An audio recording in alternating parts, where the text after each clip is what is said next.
Mayat perempuan yang merenggut nyawa. Di sebuah rumah tua yang menjadi lokasi pembantaian sadis, polisi menemukan pemandangan mengerikan. Mayat-mayat bergelimpangan dengan wajah hancur berlumuran darah. Namun di ruang bawah tanah, setengah terkubur di tanah, mereka menemukan seorang wanita muda yang telanjang, pucat, dan benar-benar bersih tanpa setitik pun luka luar. Malam itu juga, mayat wanita misterius ini diantar ke kamar mayat milik Tommy Tilden dan putranya, Austin. Karena identitasnya tidak diketahui, mereka menyebutnya Jendu. Tommy menatap mata mayat itu yang berwarna abu-abu keruh, seolah tak bernyawa namun menyimpan rahasia gelap. Saat ia membuka paksa rahangnya, Tommy tertegun.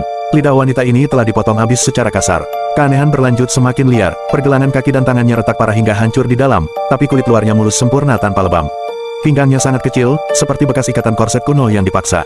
Saat Tommy menyayat dada Jendu dengan pisau bedah berbentuk huruf Y, darah segar mengucur deras seolah wanita ini baru saja mati 5 menit yang lalu, padahal kulitnya sedingin es. Mereka menemukan paru-paru yang hangus terbakar hitam pekat, padahal kulit dadanya putih bersih. Jantungnya memiliki bekas luka tusukan dari dalam, dan saat membedah lambungnya, Austin menemukan sebuah kain bertuliskan mantra kuno yang membungkus gigi manusia. Mereka mengupas kulit bagian dalam Jendu dan menemukan dagingnya penuh rajah mantra terkutuk. Tiba-tiba, suasana di ruangan itu menjadi suram dan terjadi konsleting listrik. Badai besar mendadak menghantam gedung tua itu, menjebak mereka berdua di ruang bawah tanah tanpa listrik. Austin melihat ayahnya diserang oleh kekuatan tak kasat mata di kamar mandi hingga memar-memar. Suasana semakin mencekam ketika sosok mayat yang bengkak dan hancur mulai bangkit berjalan di lorong gelap mengejar mereka. Tommy dan Austin panik, mencoba lari ke lift tua, tapi pintu itu macet total. Mereka sadar, teror ini bukan berasal dari mayat yang bangkit, tapi dari Jendu yang terbaring di meja operasi. Kembali ke ruang bedah dengan putus asa, mereka menyadari fakta bahwa dia bukan sekadar korban, dia adalah wadah kutukan yang masih hidup dari abad ke-17.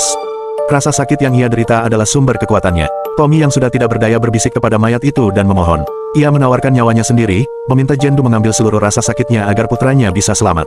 Perlahan tapi pasti, luka-luka bedah di tubuh Jendu mulai menutup dan sembuh sendiri. Sebaliknya, tubuh Tommy mulai patah dan hancur, pergelangan tangannya retak dan matanya memutih seakan disiksa dari dalam. Tommy tewas mengenaskan setelah menusuk jantungnya sendiri untuk mengakhiri penderitaan. Austin yang ketakutan mendengar suara sirine polisi di luar. Ia berlari kencang ke arah pintu keluar di lantai atas. Namun saat ia menengok ke belakang, halusinasi wajah ayahnya yang hancur muncul di depannya. Austin terkejut, terpelanting jatuh dari pagar tangga yang tinggi, dan lehernya patah seketika saat menghantam lantai dasar. Keesokan paginya, polisi yang bingung menemukan kekacauan di sana tanpa tanda-tanda pembobolan. Mayat Jendu, yang kini kembali mulus sempurna tanpa bekas bedah sedikitpun, dimasukkan ke dalam ambulans untuk dipindahkan ke daerah lain. Kamera menyorot wajah pucatnya yang tenang, dan tepat sebelum layar menggelap, jempol kaki Jendu bergerak pelan.